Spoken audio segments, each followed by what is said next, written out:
माही बेआब, माही बेआब, माही बेआब, माही बेआब। इस नॉवल को तहरीर किया है ऐना कासिम ने।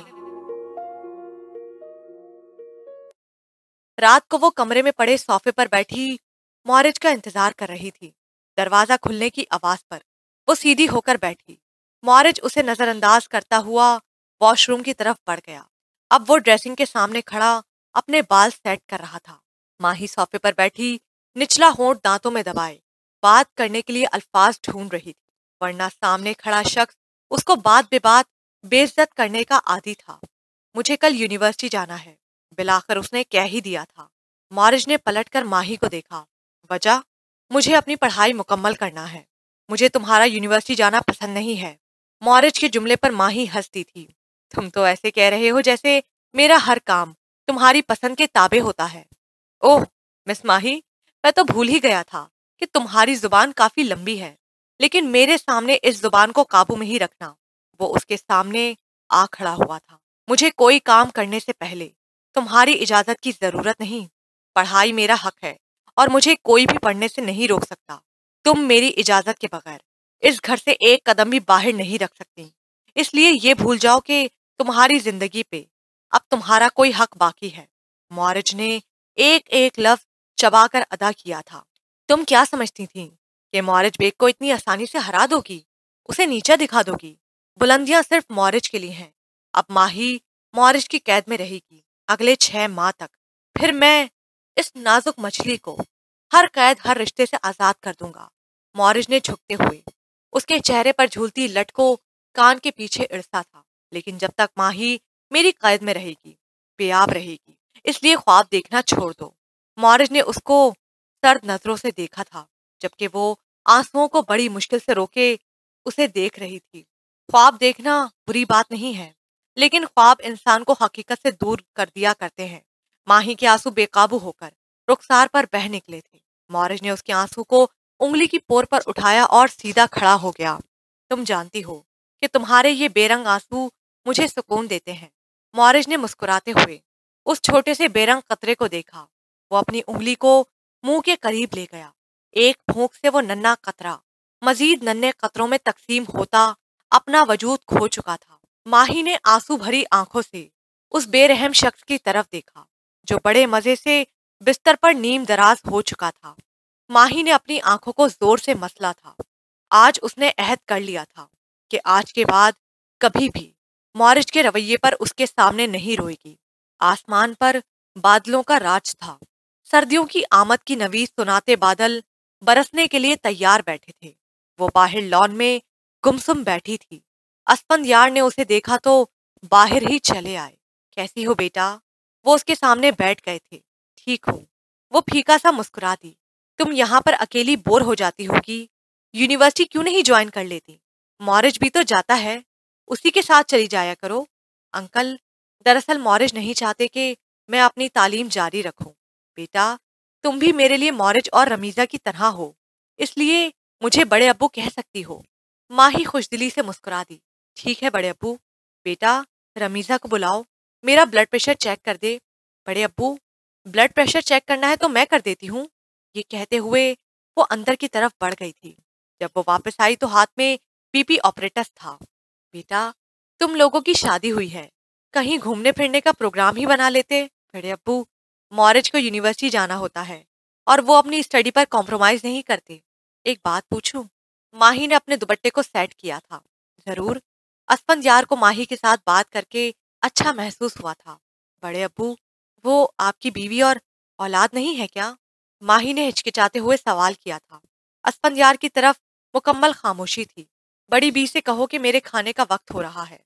माही जो ब्लड प्रेशर चेक करने के बाद आला बैग में रख रही थी, अस्फंदयार के अल्फाज सुनकर शर्मिंदा सी हो गई थी। अगर आपको मेरा सवाल बुरा महसूस हुआ हो तो मैं माजरत ख्वाह हूँ।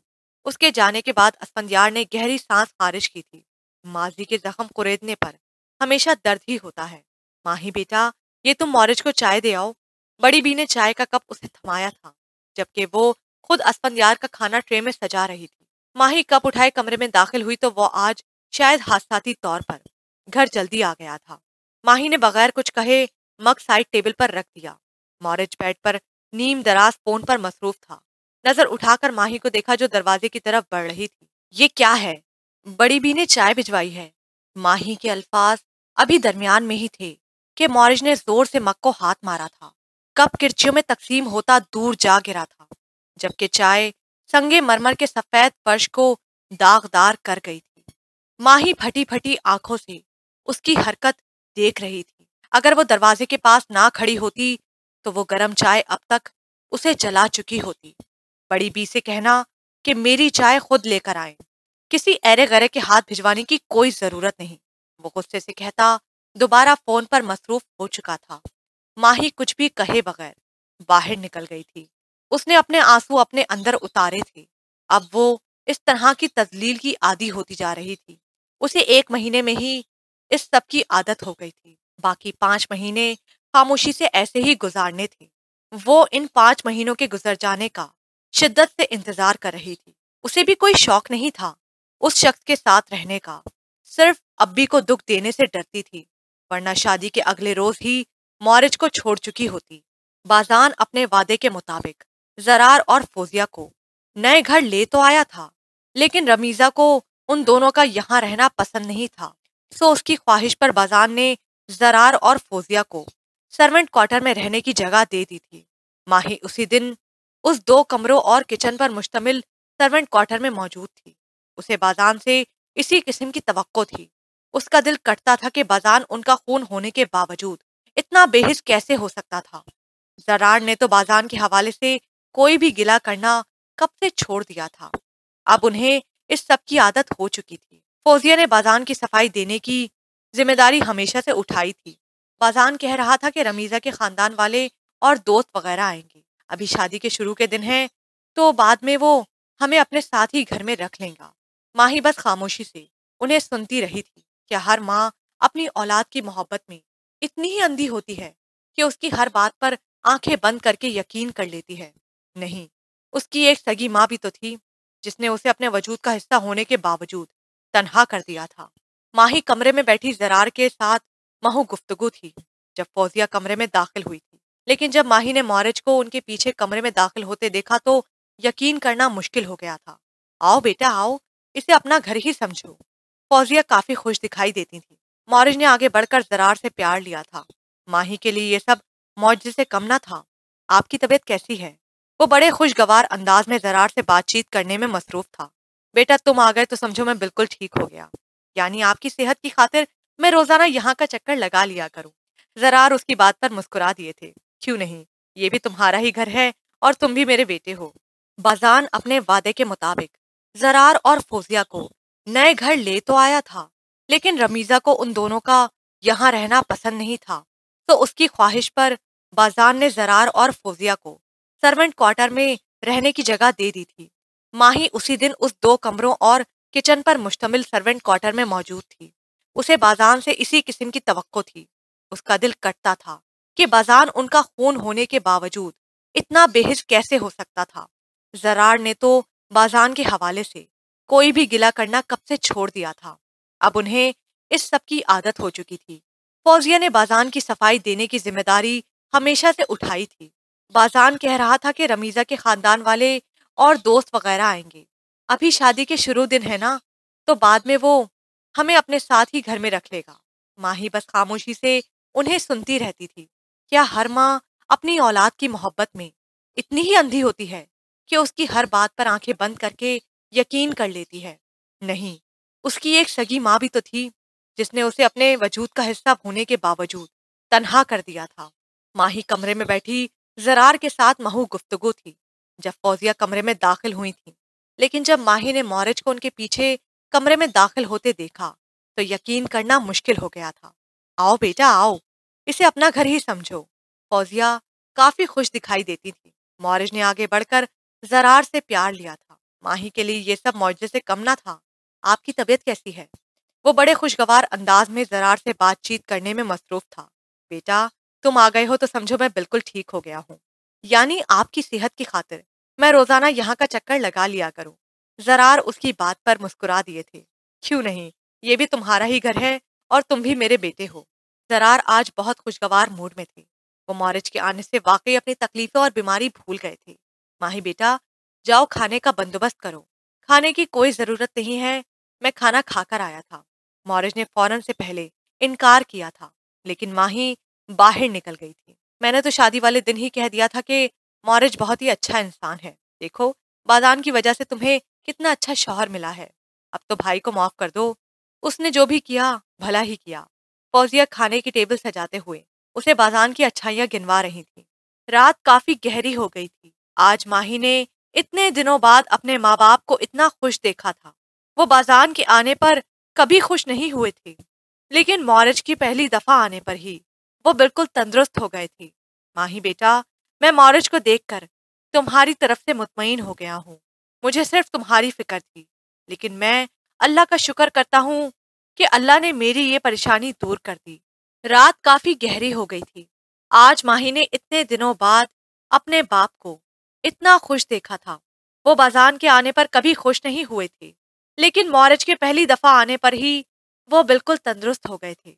माही बेटा, मैं मौरिज को देखकर तुम्हारी तरफ से मुतमईन हो गया हूँ। मुझे सिर्फ तुम्हारी फिक्र थी, लेकिन मैं अल्लाह का शुक्र अदा करता हूँ कि अल्लाह ने मेरी ये परेशानी दूर कर दी। माही ने गहरी सांस खारिज करते हुए जरार के अल्फाज को हजम किया था। मेरे माँ बाप पर अपना एतमाद बढ़ाने की कोई जरूरत नहीं है। फिक्र ना करो, मैं तुम्हारे बारे में किसी को कुछ भी नहीं बताऊंगी। तुम उन्हें इस तरह से अपना आदी नहीं करोगे, क्योंकि मैं अपने माँ बाप को बाद में टूटते हुए नहीं देख सकती। गाड़ी फर्राटे भरती जा रही थी। दोनों के दरमियान मुकम्मल खामोशी थी। मौरिज का कहकहा बुलंद हुआ था। क्या अब तुम मुझे बताओगी कि मुझे किससे बात करनी है और किस तरह बात करनी है? मैं जिनकी बात कर रही हूँ वो मेरे वालदैन हैं मौरिज बेग। मुझे इससे फर्क नहीं पड़ता कि उनका तुम्हारे साथ क्या रिश्ता है। जिसके साथ वक्त गुजार कर मैं अच्छा महसूस करता हूँ, मैं उससे बात करने के लिए तुम्हारी इजाजत का तलबगार नहीं हूँ। एक तरफ उसे माही के आंसू देखकर सुकून मिलता था, तो दूसरी तरफ जरार से बात करने से खुशी महसूस होती थी। वो उस शख्स की फितरत समझने से कासिर थी। हेलो। मौरिज ने फोन कॉल पिक की थी। माही जो कुछ कहने लगी थी खामोश होकर बैठ गई। तुम फिक्र ना करो, मैं अभी पहुंच रहा हूँ रमीजा, बस 5 मिनट लगेंगे। ये कहते हुए उसने गाड़ी साइड पर रोकी और फोन कोट की जेब में डाला। उतरो, उसने कहा। माही जो उसको गाड़ी रोकते हुए देख रही थी, मौरिज के अल्फाज पर बिल्कुल सटपटा गई। उतरो, जल्दी करो। क्या मतलब? जल्दी करो, निकलो यहाँ से। मौरिज ने आगे हाथ बढ़ाकर उसकी तरफ का दरवाजा खोला था। माही ने एक नजर कलाई पर बंदी घड़ी पर डाली जो रात के 10 बजा रही थी।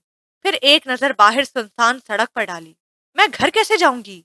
वो हड़बड़ा गई थी। कैब मंगवा लेना, लेकिन अभी उतरो, मुझे देर हो रही है, वो बेजारी से बोला था। माही ने अपना बैग संभाला और उतर गई। मौरिज की गाड़ी इतनी स्पीड से आगे बढ़ गई कि एक लम्हे में ही नजरों से ओझल हो गई। नवंबर की सर्दी में वो तन्हा उस वीरान और सुनसान सड़क पर खड़ी थी। पास से गुजरती हर गाड़ी उसका दिल दहला जाती थी। रात के उस वक्त कैब का मिलना मुश्किल ही नहीं, नामुमकिन था। माही ने हौसला करके अपना दुपट्टा अच्छी तरह से लपेटा और कदम बढ़ाने लगी थी। उसे यहाँ से मेन रोड पर पहुंचना था, फिर शायद कोई रिक्शा वगैरह मिलने का चांस बन जाता। वो कुरानी आयतों का विर्द करती सड़क किनारे तेज तेज कदम उठाते आगे बढ़ रही थी। सर्दी बढ़ने लगी थी। उसे दूर से गाड़ी आती दिखाई दी थी। गाड़ी ने उसके करीब पहुंचकर ब्रेक लगाए थे। उस लम्हे माही का दिल जोर से धड़का था। माही, तुम यहाँ इतनी रात को अकेली क्या कर रही हो? माही ने बेख्तियार ड्राइविंग सीट पर बैठे अरीब को देखा। उसे देखकर आंसू टूटकर ठंडी जमीन पर गिरा था। अरीब जल्दी से बाहर निकला, माही को सहारा देकर उसे अपनी गाड़ी में बिठाया। माही, क्या तुम्हारी तबीयत ठीक है? अरीब ने तशवीश के अंदाज में पानी की बोतल उसकी तरफ बढ़ाई थी। माही का जिस्म कांप रहा था। आंसुओं को रोकने के बावजूद वो रुक नहीं पाई थी।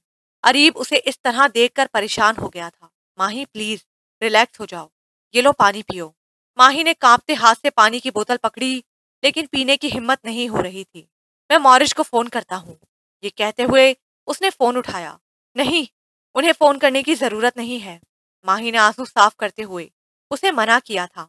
क्या तुम्हें मौरिज ने इस तरह रात के वक्त अकेले सड़क पर छोड़ा है? अरीब को समझने में 1 सेकंड लगा था। माही ने कुछ भी कहे बगैर आंसुओं से भरी आंखों को मसला था। अरीब ने गाड़ी स्टार्ट की और आगे बढ़ा दी। माही अब पहले से काफी बेहतर महसूस करने लगी थी। अरीब का फोन बजा था। Moritz calling. अरीब ने फौरन स्विच ऑफ करने के बाद डैशबोर्ड पर फेंका था। माही खिड़की की तरफ चेहरा किए बैठी रही। गार्ड के दरवाजा खोलने पर अरीब की गाड़ी अंदर दाखिल हुई। तुम्हारा बहुत शुक्रिया। माही की सुर्ख होती नाक और आंखें उसकी मौजूदा हालत का पता दे रही थी। कोई बात नहीं, एक दोस्त होने की हैसियत से मेरा ये फर्ज था। कभी मदद की जरूरत हुई तो मैं हाजिर हूँ। माही फीका सा मुस्कुराती बाहर निकल आई थी। कमरे में आते ही दरवाजे की पुष्ट से कमर टिकाई जमीन पर उखड़ू बैठे वो फूट फूट कर रो दी थी। वो अरीब के सामने जितने जब्त से बैठी थी वो सारा गुबार एक साथ ही बाहर निकला था। अगर अरीब ना मिलता तो वो कैसे घर पहुंचती। उसका सर दर्द से फटा जा रहा था। जिस्म बुखार में तपने लगा था। वो सिसकियों से रोती हुई कांप रही थी। मॉरिज को बर्दाश्त करना अब मुश्किल होता जा रहा था। वो तुम्हारी बीवी है। तुम उसे ऐसे कैसे अकेले सड़क पर छोड़कर कैसे जा सकते हो। अगले ही दिन अरीब मॉरिज पर फट पड़ा था। तुमको उसकी हालत पर बहुत रहम आ रहा है। अनायता ने नागवारी से मुंह बनाया। मैं अभी तुमसे बात करने के मूड में नहीं हूं। अरीब ने दरश्ती से अनायता की बात काट दी थी। और मैं तुम्हारी बात सुनने के मूड में नहीं हूं। मॉरिज ने नागवारी से कहा था। मॉरिज, मेरी एक बात गौर से सुन लो। तुमने माही को बाद में तलाक ही देनी है तो उसे ये सब तकलीफें देने की कोई जरूरत नहीं है। जितना अरसा वो तुम्हारे निकाह में है उसे जहनी तौर पर टॉर्चर करना छोड़ दो। ये ना हो कि किसी दिन तुम्हें इसका बहुत बड़ा खमियाजा भुगतना पड़े। तुम उस लड़की की वजह से अपने दोस्तों के साथ इस टोन में बात करोगे। अनायता बोल पड़ी। अनायता, गलत हमेशा गलत ही रहा है और मैं दोस्ती की बुनियाद पर इंसानियत के ओहदे से नहीं गिरना चाहता। ये कहते हुए वो गुस्से से वहां से चला गया। इसे क्या मसला है। अनायता ने बेजारी से अपने आगे आते बाल पीछे झटके थे। अभी इसके सर पर मेरी बीवी की मोहब्बत का भूत सवार है। खुद ही ठीक हो जाएगा। फिक्र करने की जरूरत नहीं। मॉरिज हर मामले से बेनियाज दिखाई देता था। जरार, मैं आज बाजान से कहूंगी कि आपका चेकअप करवाने के लिए जाए। फौजिया हाथ में ट्रे लाए लाउंज में आई थी। कोई जरूरत नहीं है। जरार, जो व्हील चेयर पर बैठे किताब पढ़ने में मसरूफ थे, दरश्ती से बात काटकर बोले थे।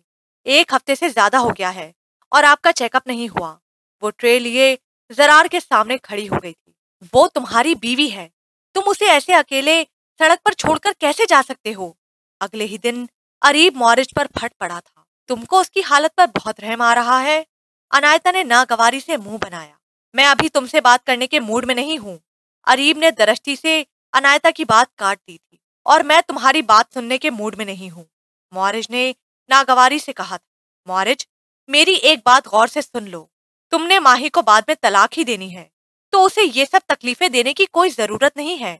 जितना अरसा वो तुम्हारे निकाह में है उसे जहनी तौर पर टॉर्चर करना छोड़ दो। ये ना हो कि किसी दिन तुम्हें इसका बहुत बड़ा खमियाजा भुगतना पड़े। तुम उस लड़की की वजह से अपने दोस्तों के साथ इस टोन में बात करोगे। अनायता बोल पड़ी। अनायता, गलत हमेशा गलत ही रहा है और मैं दोस्ती की बुनियाद पर इंसानियत के ओहदे से नहीं गिरना चाहता। ये कहते हुए वो गुस्से से वहां से उठ गया। इसे मसला क्या है। अनायता ने बेजारी से अपने आगे आते बाल पीछे झटके थे। अभी इसके सर पर मेरी बीवी की मोहब्बत का भूत सवार है। खुद ही ठीक हो जाएगा। फिक्र करने की जरूरत नहीं। मॉरिज हर मामले से बेनियाज दिखाई देता था। जरार, मैं आज बाजान से कहूंगी कि आपका चेकअप करवाने के लिए जाए। फौजिया हाथ में ट्रे लिए लाउंज में आई थी। कोई जरूरत नहीं है। जरार, जो व्हील चेयर पर बैठे किताब पढ़ने में मसरूफ थे, दरश्ती से बात काट कर बोले थे। एक हफ्ते से ज्यादा हो गया है और आपका चेकअप नहीं हुआ। बाजान को मेरा कोई काम कहने की जरूरत नहीं है।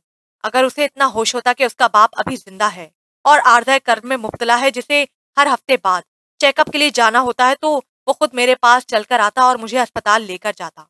लेकिन वो तो जवानी के जोश में अपने होश खोकर अपने सब रिश्ते भूल चुका है।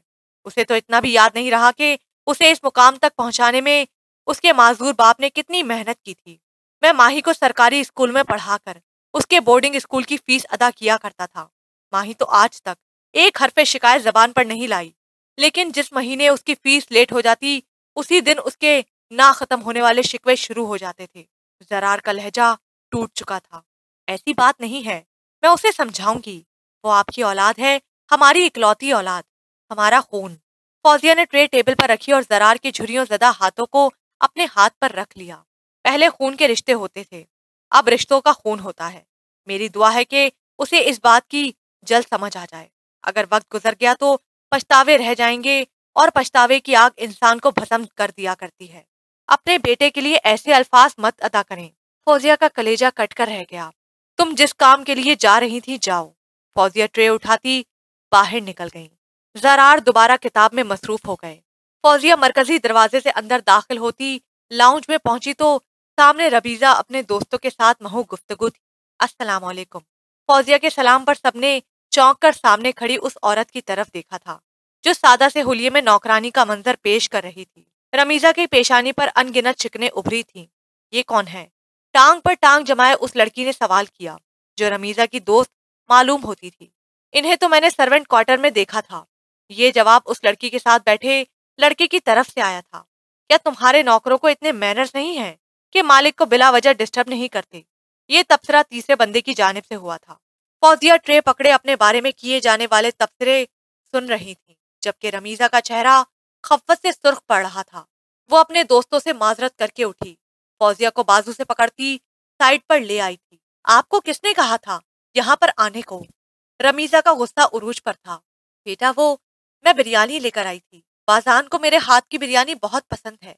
फौजिया उसके गुस्से से जरा गड़बड़ा गई थी। My foot. रमीजा ने ट्रे को पास पड़े डस्टबिन की जीनत बनाने में 1 सेकंड भी नहीं लगाया था। आइंदा से कभी भी इस हुलिये में मेरे घर में मत आना। वो दबे लहजे में गुर्राती हुई अपने चेहरे के तासुरात नॉर्मल करती दोबारा अंदर की तरफ बढ़ गई थी, जबकि फौजिया के दिमाग पर चंद मिनट पहले के कहे गए जुमले हथौड़े की तरह बरस रहे थे। नौकरानी, नौकरानी, नौकरानी, मेरे घर में मत आना, मत आना, मत आना, मत आना, मत आना। फौजिया अपने आंसू दुपट्टे के पल्लू से साफ करती बाहर निकली थी। सलाम पर सामने देखा तो मुआरिज चला आ रहा था। फौजिया ने खुद को नॉर्मल करने की पूरी कोशिश की थी। वालेकुम अस्सलाम। वो मुस्कुराहट सजाए बोली थी, लेकिन लहजा उनकी कैफियत का पता दे रहा था। आंटी, आप परेशान क्यों हैं? सब ठीक है तो? अल्हम्दुलिल्लाह बेटा, सब ठीक है। ये कहते हुए आंसू बाहर उमड़ आए थे। कुछ देर पहले उसकी बहन ने तजलील की थी, लेकिन मौरिज अपनी बहन से मुख्तलिफ था। तो फिर आप क्यों रो रही हैं? मौरिज के लहजे में तशवीश थी। वो बस जरार की तबीयत ठीक नहीं थी, उनको चेकअप के लिए लेकर जाना था, लेकिन बाजान घर पर नहीं है। फौजिया ने बात संभाल ली। आप फिक्र क्यों कर रही हैं? मैं अंकल को ले जाता हूँ। आप अंकल को ले आए, मैं गाड़ी निकालता हूँ। ये कहकर वो गाड़ी की तरफ बढ़ गया था, जबकि फौजिया नम आंखों से उसे देखती रही। उन्हें माही की किस्मत पर रश्क आया था। यार, तुम मुंह फुलाए क्यों बैठी हो? बाजान मुसलसल खामोश बैठी रमीजा को देखकर उकता गया था। ये तो तुम अपनी माँ से जाकर पूछो। कितनी शर्मिंदगी हुई मुझे मेरे दोस्तों के सामने। वो गुस्से से फट पड़ी थी। वो लोग क्या सोचते होंगे? उन्हें मैं अब मजीद यहाँ बर्दाश्त नहीं कर सकती। जान, तुम नाराज क्यों हो रही हो? मैं अम्मा से बात करूंगा ना। बाजार ने उसके हाथ पर अपना हाथ रखा था। अगली सुबह वो फौजिया के सामने लाउंज में बैठा था। अच्छा, तो आज तुम इतने बड़े हो गए हो कि अपनी माँ से सवालों जवाब करोगे? अम्मा, मेरी बात का ये मतलब हरगिज नहीं है। बाजान, क्या तुम्हारी बीवी ने ये नहीं बताया कि उसके दोस्तों ने तुम्हारी माँ को मुलाजमा कहा था? आज वो पहली दफा बाजान से खफा हुई थी। अम्मा, आपका हुलिया ही कुछ ऐसा होता है। वो लोग अमेरिका से आए थे, जहाँ मुलाजिम भी साफ होते हैं, इसलिए उन्हें मिसअंडरस्टैंडिंग हुई होगी। बाजान, आज तक मैंने तुम्हारे हर बुरे भले में तुम्हारा साथ दिया है, क्योंकि तुम मेरा खून हो, लेकिन ये खून इतना सफेद हो जाएगा मुझे अंदाजा ना था। जरा ठीक कहते हैं, तुम्हारे अंदर तो रिश्तों का एहसास ही नहीं रहा। मोहब्बत तो दूर की बात है। अम्मा जानती हैं मुझ में ये एहसास और मोहब्बत खत्म करने वाले कौन थे? अब भी। अब उनको कोई हक नहीं है कि इसका इल्जाम मुझे दें।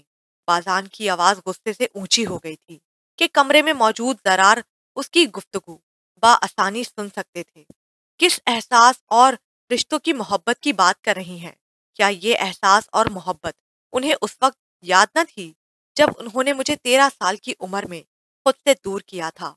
उस वक्त मेरी गलती क्या थी कि मैंने बस ऐसे ही माही को धक्का दे दिया था? उन्होंने मुझे अपनी सगी औलाद को उस पराये खून की खातिर खुद से अलग कर दिया। जानती हैं, मेरी मोहब्बत, एहसास और रिश्तों का पास इस उम्र में ही खत्म हो गया था, जिस उम्र में मुझे उनकी मोहब्बत की जरूरत थी। उन्होंने मुझे नहीं दी। क्या उन्हें ये सब याद नहीं है कि वो मुझे महीनों बाद मिलने आया करते थे? अब जब मैं उनसे महीनों बाद मिलने आता हूँ तो उन्हें दुख क्यों होता है? मैं उस वक्त बच्चा था। रिश्तों की मोहब्बत और ये जज्बे उस वक्त ही मुझ में मर गए थे, जब उन रिश्तों ने मुझे खुद से दूर किया था। अब किसी को हक नहीं है कि मुझे कसूरवार ठहराए। बाजान बेटा, मेरा ये मतलब हरगिज नहीं था। फौजिया उसके करीब आकर बैठ गई। अम्मा, जो भी था इसे भूल जाए। चले उठे, मैं आपको नए कपड़े दिलवाता हूँ। और हाँ, जब मैं घर पर मौजूद हुआ करूँ उसी वक्त उस तरफ आया करें। ये कहता हुआ वो बाहर निकल गया था। फौजिया ने कमरे का दरवाजा खोलकर देखा। जरार बेड पर नीम दराज आंखें बंद किए सो रहे थे। वो मुतमईन होकर बाहर आ गई। उनके जाने के बाद जरार ने साइड दराज से डायरी निकाली और कलम निकाला। अब वो उसे खोले कुछ लिखने में मसरूफ थे। माही जरार के पास बैठी उनकी रिपोर्ट देख रही थी। उसने फाइल दराज में रखी और दवाएं चेक करने लगी। हर दवाई वहां मौजूद थी। माही को हैरत हुई थी, जिसे वो छुपा ना सकी। अब्बी, क्या बाजान आपको हर हफ्ते चेकअप के लिए बाकायदगी से ले जा रहा है? अरे बाजान नहीं, मॉरिज लेकर जाता है। दरार खामोश गुमसुम बैठे थे। क्या? मॉरिज? हाँ, मॉरिज हर रोज शाम की चाय जरार के साथ ही आकर पीता है। हर हफ्ते बाद उनका चेकअप करवाने लेकर जाता है। तुम्हारे बाप का काफी दिल लग जाता है। मुझे तो उसके माँ बाप पर रश्क आता है। कितनी अच्छी तरबियत की है। माही होंकों की तरह खड़ी सब सुन रही थी। उसके लिए यकीन करना मुश्किल हो रहा था। क्या तुम्हें इस बारे में नहीं इल्म? फौजिया के सवाल पर वो हड़बड़ा गई थी। नहीं अम्मा, बस ऐसे ही कह रही थी। मेरी तो दुआ है अल्लाह तुम दोनों को हमेशा खुश रखे। मेरी तो दुआ है कि अल्लाह तुम दोनों को हमेशा खुश रखे। आज पहली दफा फौजिया ने माही को इस तरह से दुआ दी थी। वो तो उस दुआ पर आमीन भी ना कह सकी। वो क्या बताती कि उस रिश्ते को खत्म होने में सिर्फ 4 माह बाकी थे। अब्बी, आप इतने उदास क्यों बैठे हैं? वो जरार के पास बेड पर आ बैठी थी। माही, क्या तुम मौरिज के साथ खुश हो? सवाल गैर मुतवक्के था। ये क्या सवाल हुआ? क्या मैं आपको उदास लगती हूँ? माही ने उनके हाथों को अपने हाथों में ले लिया। बेटा, जिंदगी में अगर मैंने तुम्हारे साथ कोई बेइंसाफी की हो तो मुझे माफ कर देना। अब्बी, ये कैसी बातें कर रहे हैं? माही ने खफगी से कहा। अच्छा, तो आप मुझे ये बताएं कि आपका दामाद आपके साथ कौन सी बातें करता है? मौरिज मेरा दामाद नहीं, बेटा है। जरार ने माही को टोका तो माही हंस दी थी। चले फिर, बाप बेटे के दरमियान क्या गुफ्तगू होती है, हमें भी तो पता चले। माही के लहजे में शरारत थी। रात को वो मौरिज के साथ वापस आई थी, लेकिन अगली सुबह उसके लिए कितनी बुरी साबित होने वाली थी वो इससे बिल्कुल बेखबर थी। जब वो सुबह उठी, सबसे पहले जरार के इंतकाल की खबर मिली थी। माही के लिए ये सब कबूल करना मुश्किल हो रहा था।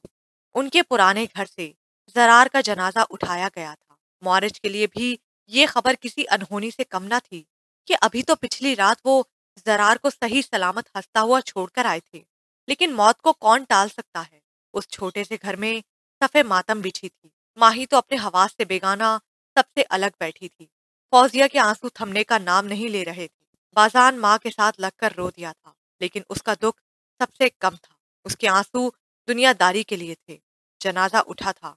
जनाजे को कंधा देने वाला एक बाजान भी था, जिसने जिंदगी में कभी बाप के कंधों का बोझ नहीं उठाया था। आज वो बाप का पूरा वजूद कांधे पर उठाए जा रहा था। माही 2 हफ्तों तक फौजिया के साथ रही थी, लेकिन फिर उसे अपने घर भी जाना था। उसका दुख सबसे ज्यादा था।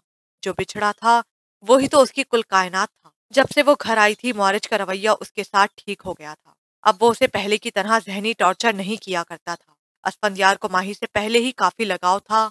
असफंदियार ही शाम को उसके साथ बैठकर चाय पिया करते थे और अपनी बातें उससे बांट करके उन्हें अच्छा महसूस होता था। लेकिन आज तक उन्होंने अपनी फैमिली के मुतालिक कोई बात ना की थी। माही के जख्म भरने में असफंदियार का सबसे ज्यादा हाथ था।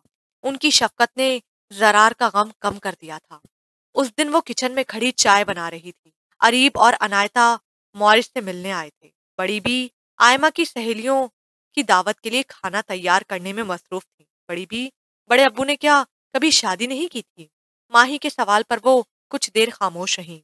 की थी बेटा, लेकिन जिंदगी के एक इम्तिहान ने उन्हें बुरी तरह से तोड़ कर रख दिया। मैं समझी नहीं, क्या उनकी बीवी की डेथ हो गई है? माही ने अपना ख्याल जाहिर किया था। नहीं, उनका कत्ल हुआ था। उस जुमले पर माही का चलता हाथ एकदम रुक गया था। वो बड़ी बी की तरफ घूमी। क्या मतलब? बेटा, उनके खानदान में बरसों से वट्टे सट्टे का रिवाज चला आ रहा है। असफंदियार साहब की बहन इकरा पसंद की शादी करना चाहती थी, जबकि असफंदियार साहब किसी और से मोहब्बत करते थे। लेकिन उन्होंने अपनी मोहब्बत पर अपनी बहन की मोहब्बत को तरजीह दी। उनकी शादी इकरा बेगम की नंद से कर दी गई। अलीना बेगम माशाल्लाह से दिल की बड़ी अच्छी थी, इखलाक से दूसरे का दिल जीत लेती थी। अल्लाह उन्हें जन्नतुल फिरदौस में आला मुकाम अता करे। आहिस्ता आहिस्ता असफंदियार साहब को भी उनसे मोहब्बत हो गई। वो लड़की असफंदियार की शादी को कबूल ना कर पाई थी। फिर जब 2 साल बाद अलीना बेटी के यहाँ अल्लाह ने रहमत भेजी तो असफंदियार साहब की महबूबा से बर्दाश्त ना हो सका। उस लड़की ने अलीना बेगम का कत्ल करवा दिया था। उनकी लाश कई हफ्तों बाद मसखशुदा मिली थी। चाय के उबाल ने माही के अहमनाक को तोड़ा था। वो चाय कप में डालने लगी थी। बड़ी भी, बड़े अब्बू की बेटी कहाँ है? बड़ी बी ने गहरी सांस खारिज की। बेटा, अलीना बेगम की तो लाश मिल गई थी, लेकिन उनकी 6 माह की उस नन्ही जान की आज तक लाश भी ना मिल सकी। खुदा जाने वो कहाँ गई। असफंदियार साहब अपनी बेटी के गम से नहीं निकल सके। अल्लाह उन्हें सब्र अता फरमाए। बड़ी बी अपने काम में मसरूफ हो चुकी थी। माही ने ट्रे उठाई और लाउंज में आ गई, जहां मौरज और अरीब के दरमियान किसी मौजू पर गर्मा गर्म बहस शुरू थी। अनायता बेजारी से उन दोनों को ऊंची आवाज में बात करता देख रही थी। माही के जहन में बड़ी बी के अल्फाज गर्दिश कर रहे थे। अनायता ने नागवारी से माही को देखा। माही सोचों में मगन चाय का कप लिए आगे बढ़ी कि किसी चीज से टकराने की बिना पर अपना तवाजुन बरकरार नहीं रख सकी। उसके हाथ में पकड़ा कप अनायता के करीब गिरा। चाय उसके वाइट टॉप को मामूली सा दागदार कर गई थी। अनायता गरम चाय के गिरने पर उछल खड़ी हुई। मौरज और अरीब जो बहस में मसरूफ थे, अचानक से खामोश हो गए थे। उनकी खामोशी की वजह अनायता के मुंह से निकलने वाली चीख थी। उस चीख पर तो बड़ी बीबी किचन से भागी भागी आई थी, जबकि माही फटी आंखों से पेश आने वाले हादसे को देख रही थी। आई एम सॉरी कि मुझसे अचानक। अनायता अपनी शर्ट को पकड़े बुरी तरह से शोर मचा रही थी। आह, इसने ये सब जानबूझकर किया है। ये तो वैसे भी मुझसे जेलस होती है। उफ मौरज, देखो किस तरह से तुम्हारी बीवी मुझसे इंतकाम ले रही है। आह, बहुत जलन हो रही है। मैंने ये सब जानबूझकर। जन्नाटेदार थप्पड़ माही के अल्फाज का रास्ता रोक चुका था। अनायता की तकलीफ 1 सेकंड में खत्म हुई थी, जबकि अरीब और बड़ी भी मौरज को देख रहे थे कि उसने ये हरकत कैसे कर ली। बकवास बंद करो अपनी। माही की इस हरकत पर मौरज गुस्से से धाड़ा था। वो पहले ही गुस्से में बैठा था। क्या तुम्हारा दिमाग खराब हो गया है? अरीब ने आगे बढ़कर मौरज को पीछे किया था, जो शोलाबार नजरें माही पर गाड़े खड़ा था। बड़ी बी अपने काम में मसरूफ हो चुकी थी। माही ने ट्रे उठाई और लाउंज में आ गई, जहां मौरज और अरीब के दरमियान किसी मौजू पर गर्मा गर्म बहस शुरू थी। अनायता बेजारी से उन दोनों को ऊंची आवाज में बात करता देख रही थी। माही के जहन में बड़ी बी के अल्फाज गर्दिश कर रहे थे। अनायता ने नागवारी से माही को देखा। माही सोचों में मगन चाय का कप लिए आगे बढ़ी कि किसी चीज से टकराने की बिना पर अपना तवाजुन बरकरार नहीं रख सकी। उसके हाथ में पकड़ा कप अनायता के करीब गिरा। चाय उसके वाइट टॉप को मामूली सा दागदार कर गई। अनायता गरम चाय के गिरने पर उछल खड़ी हुई। मौरज और अरीब जो बहस में मसरूफ थे, अचानक से खामोश हो गए थे। उसकी खामोशी की वजह अनायता के मुंह से निकलने वाली चीख थी। उस चीख पर तो बड़ी बीबी किचन से भागी भागी आई थी, जबकि माही फटी आंखों से पेश आने वाले हादसे को देख रही थी। आई एम सॉरी, ये मुझसे अचानक। अनायता अपनी शर्ट को पकड़े बुरी तरह से शोर मचा रही थी। आह, इसने ये सब जानबूझकर किया है। ये तो वैसे भी मुझसे जेलस होती है। उफ मौरज, देखो किस तरह से तुम्हारी बीवी मुझसे इंतकाम ले रही है। आह, बहुत जलन हो रही है। मैंने ये सब जानबूझकर। सन्नाटेदार थप्पड़ माही के अल्फाज का रास्ता रोक चुका था। अनायता की तकलीफ 1 सेकंड में खत्म हुई थी, जबकि अरीब और बड़ी भी मौरज को देख रहे थे कि उसने ये हरकत कैसे कर ली। बकवास बंद करो अपनी। माही की इस हरकत पर मौरज गुस्से से धाड़ा था। वो पहले ही गुस्से में बैठा था। क्या तुम्हारा दिमाग खराब हो गया है? अरीब ने आगे बढ़कर मौरज को पीछे किया था, जो शोलाबार नजरें माही पर गाड़े खड़ा था। माही शददुद खड़ी थी। उसका एक हाथ गाल पर था, जहां मौरज की उंगलियां जब्त हो चुकी थी। उसकी आंखों में पानी भरने लगा। वो कुछ भी कहे बगैर अंदर की तरफ चली गई थी, जबकि बड़ी भी माही के पीछे भागी थी। लेकिन वो उनके पहुंचने से पहले ही दरवाजा बंद कर चुकी थी। वो जमीन पर उकड़ू बैठी, घुटनों में सर दिए तजलील के आखिरी मुकाम पर पहुंचकर रो दी थी। मुआरिज गुस्से में बाहर निकल गया था। अब तुम्हारी तकलीफ कहाँ गायब हो गई है? अनायता, अपने अंदर थोड़ी सी तो इंसानियत पैदा कर लो। अरीब ने हाथ में पकड़े नोट दे मारने वाले अंदाज में मेज पर फेंके और बाहर निकल गया। अनायता ने एक नजर अपनी शर्ट को देखा, मुस्कुराते हुए। उसने अपने बाल पीछे झटके थे। जब इतना अच्छा मरहम रख दिया जाए तो किस काफिर को तकलीफ होगी।